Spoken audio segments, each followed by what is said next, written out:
Good morning, good afternoon, or good evening, whenever and wherever you may be listening. This is Southern Gospel Point of View Podcast. With me today, I've got the one and only Mr. Reggie Taylor up in Sevierville, Tennessee. Mr. Reggie, how in the world are you doing today, my friend? My friend, I am too blessed to be depressed. I mean, it's going to be a fantastic show, James. I'm looking so forward to talking with the guests we have today. Oh, man, I'm so ready. So let's Well, get on it, man. in my hand right now, if I can stop the music from playing, in my hand right now, I have an introduction, right? And it's going to be great. It's going to be one of those. I feel like the president's coming to town right now. Our special guest is the author of 26 books that have been translated into more than 40 languages. Among those are several New York Times bestsellers, including modern day classics, The Traveler's Gift, and The Noticer. On ABC's Good Morning America, The Traveler's Gift was named one of the 5 books you must read in your lifetime. He has spoken at the request of 4 different presidents of the United States. He's coached our nation's Special Operations Command for 8 years and worked as a consultant to companies who hire him to create measurable results. He is the founder of one of the world's fastest growing web portals created for families and businesses, wisdomharbor.com. A New York Times reporter recently wrote, Andy Andrews has quietly become one of the most influential people in America. Ladies and gentlemen, please welcome I'm sorry. He said he's not Mr., but this is the one and only Andy Andrews. Andy, welcome to the show today. Thank you, guys. Thank you. I'm honored to be here with you. Absolutely. It truly is an honor for me. I have been a fan for several years now. I was given the noticer at a pastor's conference back in, goodness gracious, probably I would say probably like 2008, 2009, or something Wow. along those lines. And I was one of those people I didn't read. And so I just kind of threw it on a shelf somewhere. And then one day I picked it up and I started reading it. And I heard about this cat named Jones. And I said, good gracious, who is this guy? And started reading and reading and reading. And as you can tell, I've started reading. And so I've got a good library of Andy's books, and I'm actually blessed and honored to have you with us on the show today. So thank you for your time today. I Oh, appreciate it very absolutely. much. So we have just come off of Easter, Andy, and normally I would ask Reggie what his plans for Easter has been, but I know his has been low key because he's got a sick son at home. But how did you spend Easter, Andy? Well, we were pretty low key too. We went to church. I went to the sunrise service, and then I went to the late service. We had uh, we had 4 services at at the church we go to, which is a bar. Yeah. Actually, it's the Floribama down here, and we normally do 2 services on Sunday, but we did 4 on Easter and had 8 or 9 thousand people. Are you So kidding me? no, I mean Throughout it. the 4 service, 8 or 9 thousand people. Right? Yeah, Wow. this. You've heard of people that they don't go to church anymore. At this place, we have a lot of people who've never been to church. Sure. Now, that on this past Easter Sunday, that wasn't the case, but there were people like that there, and so it was cold, but they baptized after every service, and it was pretty amazing. We've got the only baptistry in the world with dolphins in it. We Yeah, baptized right on the beach. I can imagine. Um, And I'd say it was probably pretty cold. It was, but our preacher was also baptizing his son that day, so Oh, nobody could really complain. no, I could not see any reason to complain. Well, that's great. That's wonderful. I've always wanted to go there, but I feel like I would probably end up being one of those guys that stalked. Like I'd be there in your studio looking through the glass, drooling on the glass. I've got several preacher friends that have been down there, and I was like, "Hey, you got to go." And several have met you, and Reggie has been on vacation down there, but he's yet to go see you. So that Man, one, you need to come in. We're here at Wisdom Harbor Studios, which are at the Wharf, which is the big shopping place here, and we're on the second floor here. And we have people in and out all day long, yeah. and so we do live shows on Tuesdays and Thursdays here, and at 12:15, call it Blue Plate Special.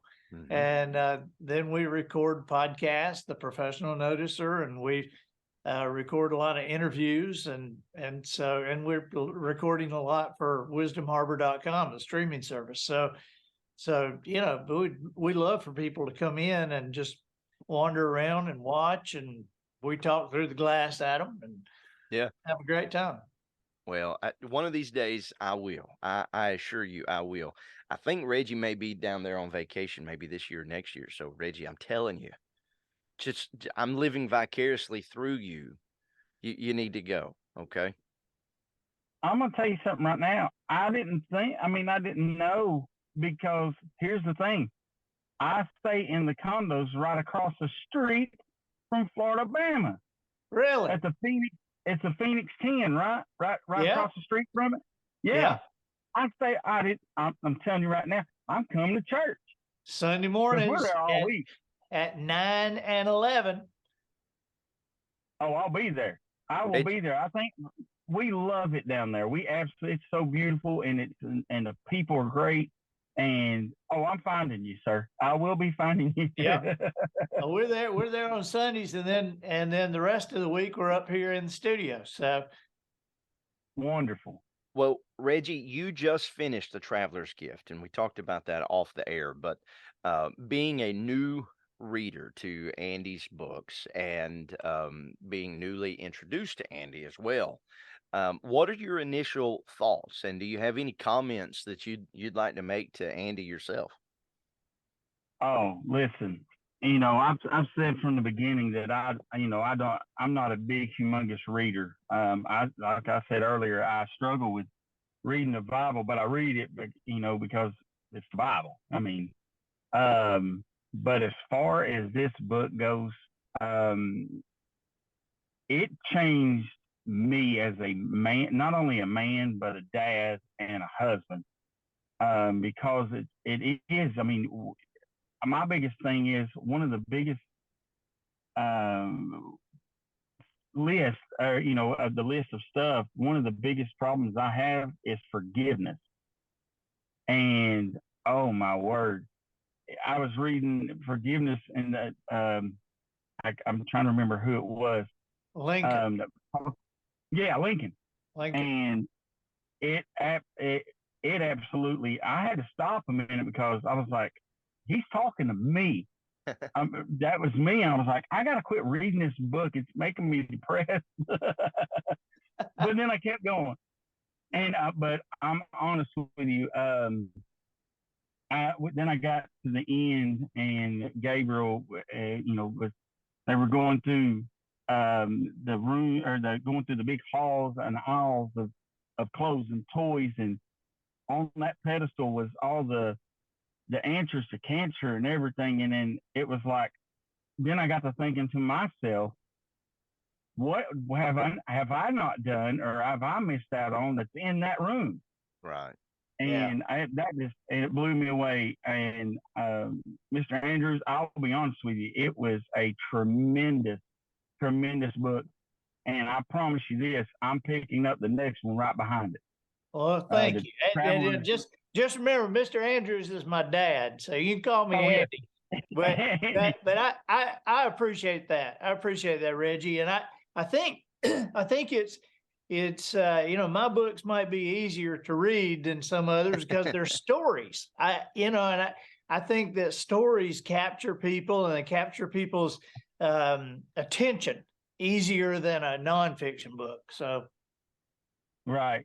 Well, I'm telling you, it captured me, and I'm going on to the next one. And I know we're going to jump, Jamie, but I have to ask him, what inspired, is it things in your life that had you writing these books, or what was the inspiration behind it? well, Well, when you, let's Reggie, stick with Trevor's gift. I'll tell you this: when you read the noticer, you'll understand why I write the books, because the first chapter in that book tells the story of the time that I was homeless living on the beach. And my parents had died when I was 19.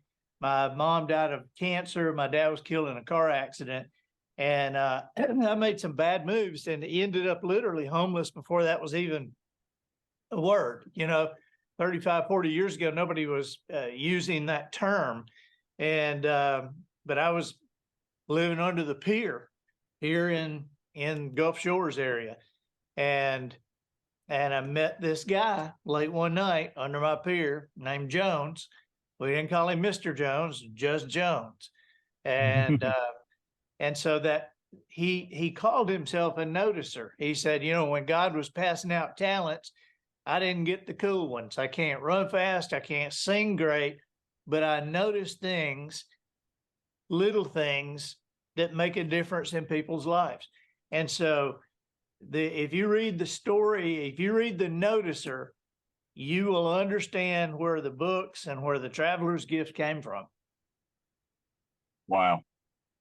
Jamie, I should have read that a long time ago. I've been on him since January the 1st, Andy, trying my best. So, in that same vein of question, I would call it, I guess, the Traveler's Series. Since you have the Traveler's Gift, and then the 7 Decisions, and then the Final Summit, which kind of have a follow up question about that because I've noticed the name has changed. But if do you have a favorite personality in those books? Well, I think Jones is my favorite character. Okay. Okay. But you're talking about in the Traveler series. Yes. Yeah. My favorite that I was just sure was going to be everybody's favorite is Joshua Chamberlain. Mm-hmm. But then I found as people started reading the book and talking to me about it, there's 7 decisions, there's 7 people. And the story, if you're not familiar with it, it's a story of a family going through a tough time. And the dad gets to travel through time, meeting with 7 historical figures who are also going through a tough time of their own. And he gets to spend time with Anne Frank in the annex and gets to be with King Solomon when Solomon's saying, "Bring me the sword and I'll tell you whose baby this is." And with Abraham Lincoln at Gettysburg. And each of these 7 historical figures give this man a different decision, a different principle that if he puts it in his life, things will change. And so I was sure that everybody would love Joshua Chamberlain the most. And yet, as people would talk to me, it seems divided like equally by 7. Everybody has some reason that they like some particular character. Yeah. And in the series, though, if I had to say the character I like the most, it's in the Traveler Summit, and it's Winston Churchill. I came really close to putting him in the first book, but Lincoln just fit that so much better. Yeah. And so he became a huge part of the sequel to that book. Churchill did. And if you ever listen to it on Audible or on CDs, I do all the voices. I do the narration, do all the voices. And I probably had the best time doing Winston Churchill. Yeah. Reading, I read them all first, and then I went back through and listened to them. And I thought at first that it was going to be one of those where you have a different actor doing different voices. And then I realized that you did. I was like, okay, I'm not sure if I'm going to like this. But now, as I read them, like actually read the words, I read it in your voice as you voice the characters.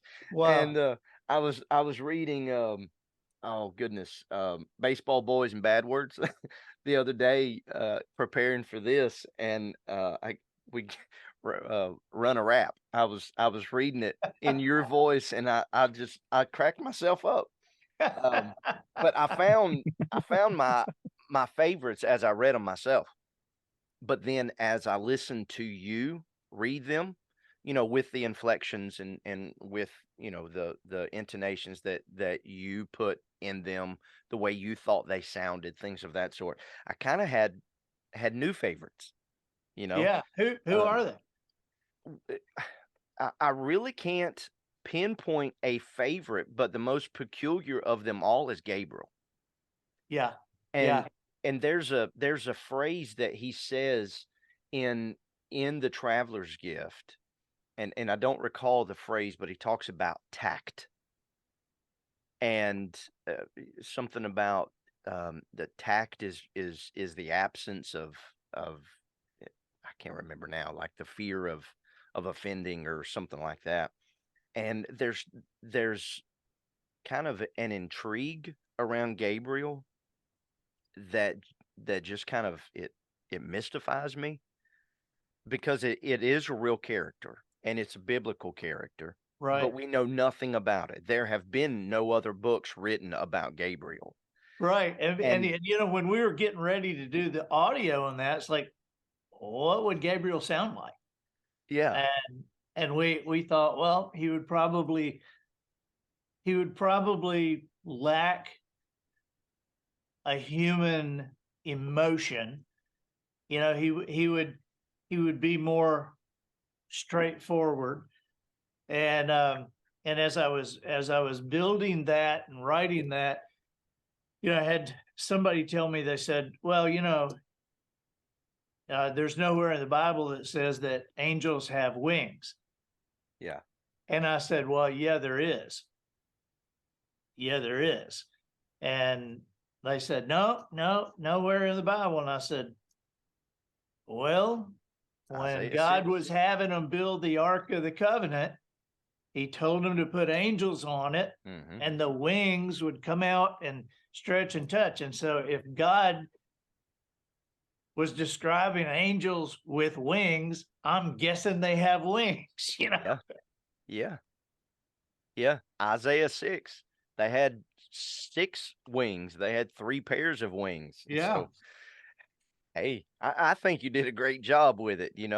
Um, but I guess in all, that's probably my favorite character in both books.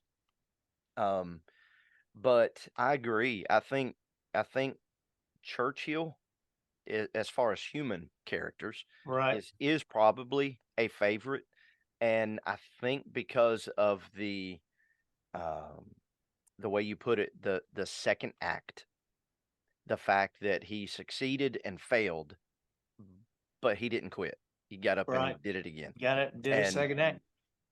He was interesting to do on audio.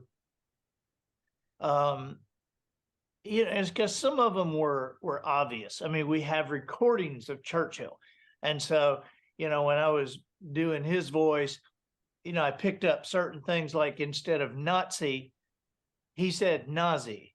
yeah, He would say the Nazis, and so those are easy. And Joan of Arc, that was a pretty straightforward one. That's a French accent and a female, and then I did the research on Lincoln to find out that he was a high tenor and not a deep bass right. voice like you see in movies sometimes.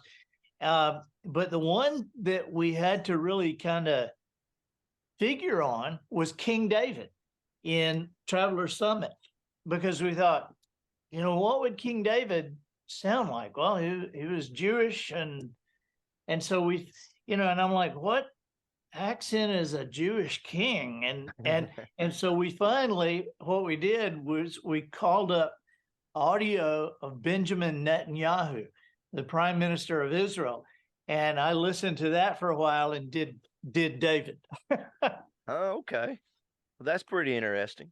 Um, sorry, my cords are getting hooked around my foot here. Um, I could see a resemblance there too with the things that King David and Netanyahu do as well. Right. So I can definitely see that. I wonder if in the course of your writing, in the course of your writing, times have changed since the final summit has come out, and I'm being very particular with my titles. Right. It has now changed to the Traveler's Summit, and in the last book, it was very clear that there would be no more travelers. But I guess the little conspiracy theorist in me, considering that the name has changed, does that mean possibly that there is maybe another Traveler book coming out somewhere? Well, I never say never. The name change was a publisher thing, because when I wrote the sequel, first of all, at first I thought I'm not going to probably do a sequel to Traveler's Gift because I hate books that are real obvious money grabs. It's like, yeah, you're just writing that book because the first one sold. Mm-hmm. And so I thought, well, what would you do for a sequel to the Traveler's Gift? Send him 7 more places, and that's just too obvious. And so I just didn't want to do that. And so, but I said I would consider doing a sequel if I could come up with a legitimate idea, something that encompassed what they were, but was different. And so the idea that David Ponder was an old man and and nearing the end of his life, and then Gabriel appears to him and says, "You were the last traveler, and we are convening, a a, a group of all the travelers, and that basically God is displeased, and you're going to give the travelers a chance to make things right and a chance to figure something out." And so they all, there's rules for how they're supposed to answer this question that Gabriel poses to them. And so when I wrote that, I wanted it to be the Travelers Summit. And so the publisher said, "Well, no, you can't connect it to the, Traveler's Gift. It has to stand alone." And I'm like, "Well, it does stand alone, but you got this book that sold 1 million copies and you're not wanting to connect it to it." Yeah. And so they said, no, you can't have a sequel that has that name. And so, yeah, I didn't know. And so they named it the Final Summit. Well, it didn't sell. And so when it didn't sell, they changed the name to the Traveler Summit. Oh, Now, okay. curiously, when I wrote the Noticer, they didn't want to name it the Noticer. And I said, "Why not?" And they said, "Because that's not a word." And I'm like, "Well, Google wasn't a word a few years ago either, Right. and that worked out pretty well." And so I got my way on that. But then when I was doing the sequel to the Noticer, I was going to call it something like The Wisdom Seeds. And they said, "Well, we really like to connect it and call it something like the Noticer Returns." And I said, "You said that you couldn't do that." And it's Right. like, but that's dealing with publishers. It is just kind of crazy. But I, you know, I never say never about the travelers thing, but one thing you can be sure of me, I will never write a book just because some publisher wants a book. Right. That it's probably hurt my career as an author, and I understand that, because at first they wanted a book a year. They wanted a book a year, and I was like, I could do that if you just want me to just redo material. I said, but I said, I have to learn something. I have to be a dad. I have to learn stuff. I have to read. I have to think. I have to pray. And so I can't. I'm not sure I can learn on your schedule. Yeah. I got to have some time to. And so there have been 3 years between books sometimes, but I feel like that if I put a book out, it's worth something to people, and that it's not just a kind of rehash of something I've done before. I got you. Well, Well, go ahead, Reggie. go ahead, man.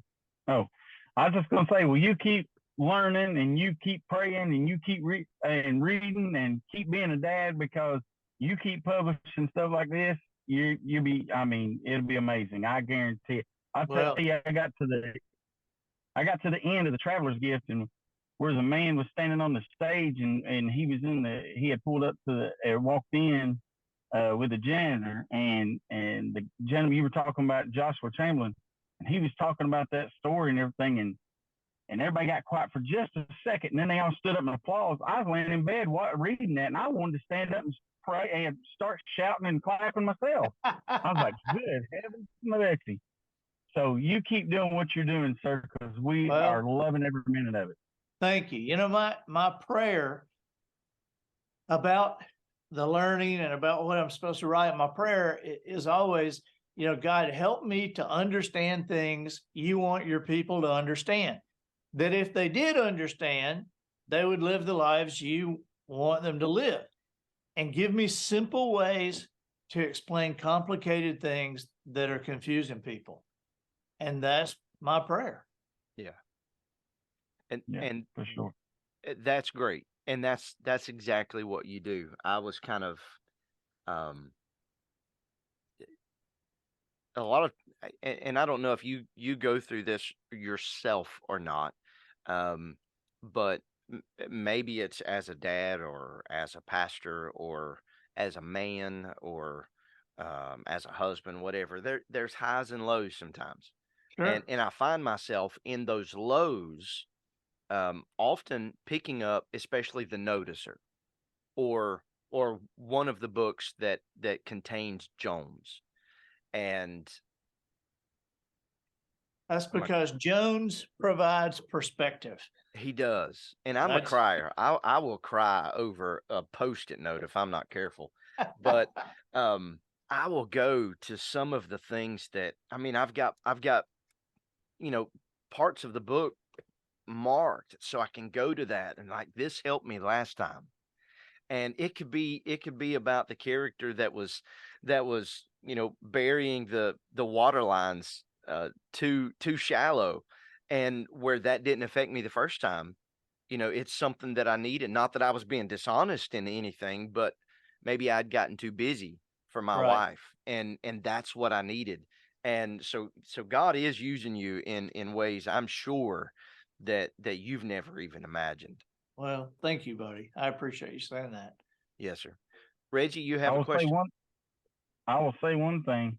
I guarantee it, the Traveler's book and all his books he's wrote is not in that room, on any one of those shelves in that hallway when he was up there talking to Gabriel. I guarantee it, because they're all here. Yeah. Yeah. Oh man. I know we're switching off gears just a little bit, but I was just kind of curious, Andy. I know you listen to gospel music and you got to travel with country music stars, and I'll say this: you got a fan over there in Randy Travis. So Brother James likes Randy Travis, and I know you traveled with him some, but is there a certain gospel group that you go, that's my group and I love listening to? You know, I am really good friends with Bill and Gloria Gaither, and so I'm good friends with a lot of those groups, and but I gotta say, um, the Isaacs have the best Christmas album you will ever hear in your life. Yeah. It's the best. Um, the Martins do the best unison you will ever hear in your life. I mean, I swear they sound like one person. One person. Yeah. Let's see. I love the vocal band. You know, I love all those guys. I love Yeah. all those guys. And Jason Crabb, probably, I mean, Jason's like my little brother. And Jason, eh, he has the most powerful voice. It just, you know, and it's very distinct. It's not David Phelps kind of distinct and powerful. Jason is his own thing. I mean, I love his new thing. Good Morning Mercy is just awesome. And Do you think Jason Crabb is really human? you know, I can promise you, Jason is human. I can promise you, Jason is human. But he, you know, I asked Sandy Patty one time. This was years ago. Uh, I was the token male in the Women of Faith tour. There were like Amy Grant, Sandy Patty, Mandisa, and all the women speakers, and 15,000 women in the Women. audience, and me. And Sandy Patty and I were in a car. Her husband Don was there, and I asked Sandy one time. I said, "Hey, do you know who Jason Crabb is?" And Sandy said, "Yeah, he's a freak." And I didn't really know how to take that. And I said, "What do you mean?" She said that God would put a voice like that in somebody. He's just a freak. Yeah. And that's Sandy Yeah. Patty saying that, Right. you know? Yeah. I mean, Jason, if you, I mean, I introduce people to Jason all the time, and I introduce people to the Isaacs all the time. And I'll tell you who my new go-to group, I just am loving right now, is Brothers of the Heart. Oh yeah. I mean, they Yeah. just came Have out. they settled on that name? That is the name. You know, because they're all good friends of mine. And when their first album came out, I called Ben Isaacs and I said, "Buddy," I said, you can't call this group.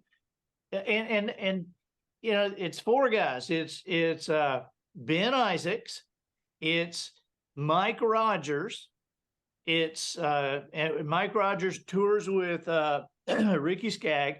It's Jimmy Fortune, who used to be the high tenor in the Statler Brothers, and it's Bradley Walker. And so when their first album came out, I called Ben. I said, "Ben, you cannot call this group Fortune, Walker, Rogers, Isaacs." You'll never get it. I said, "No, Yeah. nobody can even remember it. I can't." Yeah, I said, I know you guys, and I can't remember it. And so, you know, they finally settled on Brothers of the Heart, and their new album is out now. And man, I mean, their first one was incredible. The second one, I was at the live the live recording where they did the second album, and I was blown away that night. But man, when you hear it all mixed down, and it's the best live album you will have ever heard. I'm sure Ben probably had a hand in the producing of it too. He did. He just as much as Jason is a freak of nature, Ben has an ear for that Yeah, type of thing that is just as much a freak. He is yeah. absolutely amazing. He really does. He really does. I was trying to think of some of the, Gordon Mote. Gordon Mote is like, he's a brother to me, and Gordon is like,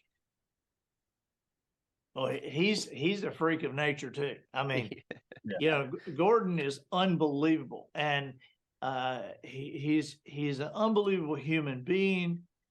But God poured something into Gordon. I mean, I Yeah. guess you know that story. When he was 3 years old, his parents and aunts and uncles were in the kitchen after church and heard somebody playing the piano in the living room, and they looked around in the kitchen, and everybody who could play the piano was in the kitchen. Yeah. And they went in, and there's little 3.5 year old blind Gordon playing Jesus Loves Me with both hands. And so and Gordon's been on over 100 number one hits, Yeah. 75 more that made the top 10. A connection to Southern gospel is Jimmy Yeary, who's Sonia Isaac's husband. Mhm. And Jimmy is a songwriter and singer, and Jimmy wrote I Drive Your Truck, that won Yeah. Song of the Year for a CMA. He wrote Tim McGraw's last number one, I Called Mama. Mm-hmm. And Jimmy's a very, very close friend too. So, but I love this music. I love this music. Well, it is clear that at least in my opinion that you love this music. I don't know if you're going to be able to see this screen, but hopefully you can hear it. Um, because I found this and I hope it'll work. Let me see if I can play it. Oh God. I know what you're gonna do. Is that sound coming out? No. No, it is not. Here I'm we not go. hearing the sound. Thank God. I'm not hearing. There we go. Come aboard. We're expecting you. Homecoming. Life's sweetest reward. Let it flow. It floats back to you. So I'll spare everyone the rest of that. I I would suppose. appreciate it. I would appreciate it.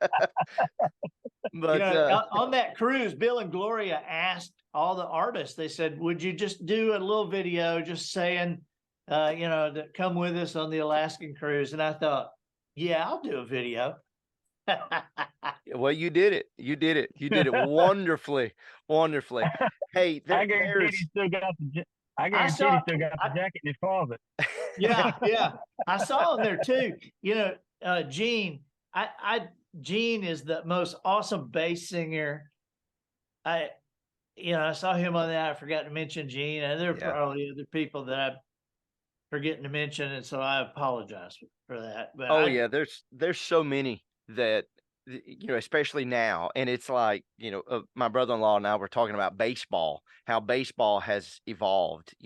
We could go back to the 50s when Southern gospel really came into its own, and how good they were back then. But now the ones that are singing bass are, I mean, they are singing bass, and the ones that are singing high are like you mentioned, David Phelps, and it's just unbelievable. But Bradley Walker with Brothers of the Heart, he will shock you because he has a bass voice that is just unbelievable. yeah, So Oh yeah. yeah. Well, I know that you have got to go, and there's a whole lot of other stuff that I wanted to ask you, um, and maybe one of these days, if you get some more time, maybe we can have you on again. yeah, I But would love to. especially since gospel is in the name of our podcast, I try to introduce everybody that I know of to your writing, and they'll say, well, what kind of books does he write? And you've explained this. Some people say it's self-help, some people say it's business, some people this, that, and the other. And I say, well, he does write fiction, but he also writes nonfiction. Well, is he a Christian author? And I said, his books are not necessarily it's not written from a Christian author's point of view, but I believe that he is a Christian that is also an author. And Here's what I do. Here's how I explain this, James, is I write books that Christians can give to their non-Christian friends that they will actually read and will create conversations between Christians and non-Christians. yes, Because we all know, as much as we love Billy Graham, we all have friends that if you gave them a Billy Graham book, they're not going to read it. that's right. They're just not going to read it. And there is not a book that somebody has read the book and got to the end of the book and said, okay, well, I accept Christ. Right. There's people involved. There's conversations involved. And so what I'm doing is I'm writing books that are in public schools, and the teachers who are Christians, they get it. And the non-Christians, they think, well, that's just a good story. Yeah. And then, like I've got the Heart Mender, which is, that story has forgiveness all in it. That's the theme. Yes. But it's the story of the time when, Nazi U-boats were in the Gulf of Mexico sinking American ships during World War II. And so the story is very cool. In fact, they're making a movie out of it. Yes. But the theme of it is forgiveness. And so when somebody gets in a conversation about these books, if you're a Christian and you're giving these books away, these books are a tool for you. Mm-hmm. Yeah, for sure. The Lost Choice, this is probably one that has made me think so much. Not only because of the story, but from the very first chapter, back in the Middle East, and the way my mind works. Well, how did he get it? Where did this come from? But it makes you think. What have I missed? What choice have I let go? What have I not done? And Right. so I want to say thank you for writing this. I've wanted to say this since I finally read the noticer. I want to say thank you for writing and for doing this for people that you don't know. And thank you for being so personable and for taking the time to be on our show. Little podunk. Well, neither one of us are little, but podunk, I believe, aptly describes both of us. But thank you so much. I appreciate it. And if you're willing to, maybe a few months down the road, maybe we Yeah, can do this all absolutely. again. Thank you so much, Andy. I Absolutely. Be appreciate glad it. to. Good deal. Well, you have a good day, man. Thank you again. I appreciate it. Thank you. People can connect with me with andyandrews.com Yes, and say hey. absolutely. Blue Plate Yeah, for special sure. on Tuesdays and Thursdays. Yeah. Thursdays, and then your podcast, The Professional Noticer. Yep. All right. Yep.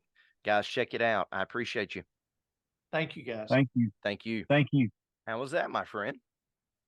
man. Yeah, we're gonna get him back on. That was wonderful. Yeah, it was, because now I'm gonna go read the notice. I got to read the notice, so when we get him back on, I can talk Yeah. about that. Yeah, you got to read the noticer. This is how I would read them. And mainly this because this is the way that I read them. I was given the noticer, and so I would read that one next for you. Anybody that is listening, I would probably read the noticer first. Again, because you get to know Andy Yeah, first, and then the Traveler's Gift. You'll get to know the Traveler's Gift, and again, in the Traveler's Gift, you will meet Watch, I'll mess it up. You'll meet Harry Truman. Harry Truman, King Solomon, Mm-hmm. and these may be out of order. Joshua Chamberlain, Mm-hmm. Anne Frank, Mm-hmm. um, Christopher Columbus, Christopher Columbus, Abraham Lincoln. and then Gabriel. That's 7. Is that 7? And if that's 7, then Gabriel at the very end. Yeah. And so, um, if you will read the Traveler's Gift, and then from there you can either read the Noticer Returns or the Final Summit. This has been changed now to the Traveler's Summit. And then there is a new book which I only have the audio.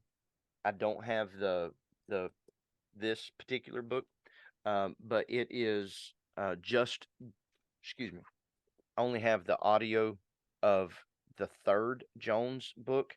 It's called Just Jones. It is Mm-hmm. awesome. Then the Heart Mender. This is the one that he was just talking about, and it is all true. He is Andy is digging in his backyard, and he finds a old coffee tin, and it's full of, not full, but it's got pictures and buttons, like shirt buttons in it, and Mm-hmm. starts looking at them, and it's old metal buttons, and then it's black and white pictures. Come to find out, they're German. And so then he starts going through town trying to figure out why there's German buttons hidden in his backyard. He finds out that there used to be during the war, there were German U-boats, submarines in the Gulf of Mexico. Wow. And then the story extends from there. And then the Lost Choice. The Lost Choice is, it says a legend of personal discovery. And I don't know if you could see this, Reggie. You see that medallion right Yeah. there? Well, it Yeah. starts off, it's whole, just like that. And then by the end of the first chapter, it's broken into I think three different pieces, and years, like centuries ago. Um, and then little by little, as the book develops over time, people have held a piece of that. Have you ever heard of Schindler's List? Mm-hmm. Okay. Yeah. Schindler was someone that was saving the Jews, even though he was a German and part of the Nazi regime. He was saving the Jews. Well, Yeah. then you have other characters throughout history that did good, that helped feed people, that helped save people's lives, that developed this maybe through technology or whatever. Well, in the book, and this one is fiction, um, they had a piece of this. Oh And wow. once it's all put together, they're able to read all the clues. So it's about a family and their friends that go on kind of a journey trying to find out what these words on this actually say. And they find all the pieces and they put it together, and then they realize it. And then I think this is his last book. It's called Bottom of the Pool. This is more of a business type book, but Yeah. it's still really good. It starts off when he was a kid and playing in the pool, and I think they named a game called Dolphin, and they would be treading water and try to, in treading water, try to flip their feet really fast and hard, and whoever could go up as fast and as hard as they could, they were the winner. Well, one boy, instead of going up, he went down first, went all the way to the bottom and pushed up from the bottom and went up. And he blew out all the records. And so that's the bottom of the pool. He said sometimes Mm-hmm. before you go up, you have to go down. But when you're down, push off from the bottom. So if you're down Yeah. and out, push off from the bottom so you can make it to the top. So it's pretty good. Pretty good. So, man, He's a great it's author. yeah, absolutely. I'm telling you, we're gonna put all the links. We'll put his store links in there. Put some Amazon links as well. He's got several other books. These are just the ones that I've uh, made mention of. He goes in depth of the 7 decisions that he mentions in The Traveler's Gift in this particular book. Um, Return to Sawyerton Springs. This is where he grew up, and so it's a bunch of stories from there. The Little Things, Socks for Christmas, The Boy Who Changed the World, The Butterfly Effect, just on and on, just different books. Yeah. So I highly recommend him. Uh, Never been disappointed in those things, and he's exactly right. Though they are not Christian in words, in the ideas that they present, they are Mhm. Christian. And so Right. I think anybody that were to take the time to read the books, they could find one of the questions that I wanted to ask him, that I was really chomping at the bit to ask him, Reggie, was that over the 2 dozen books that he's written, could he give a one word description to each of the books? You know, like if The Traveler's Gift, what Yeah. word would describe that? You know, like he Yeah. mentioned The Heart Mender, forgiveness. You know, could he do that to the rest of those books? I think that'd be interesting to see. But I think in a couple months we're going to ask him because we're getting him back for yeah, sure. we 'Cause definitely need to get him I'm, back. And yeah. I appreciate you. I know you kind of had some difficulties there at the house, but I certainly do appreciate you making it work, my friend. And Yes, sir. nothing really going on in the Southern gospel world this week as far as news goes. So we're gonna leave the show with you, but please, if you will, visit any of the links below. Make sure to share the video, share the podcast, and encourage somebody to listen to it. And whether it's what we've shared or things that Andy has shared, I am positive that you can find some help in it. Okay, so until Right. next time, I am James, and over there in Sevierville is Mr. Reggie Taylor. Together we are Southern Gospel Point of View.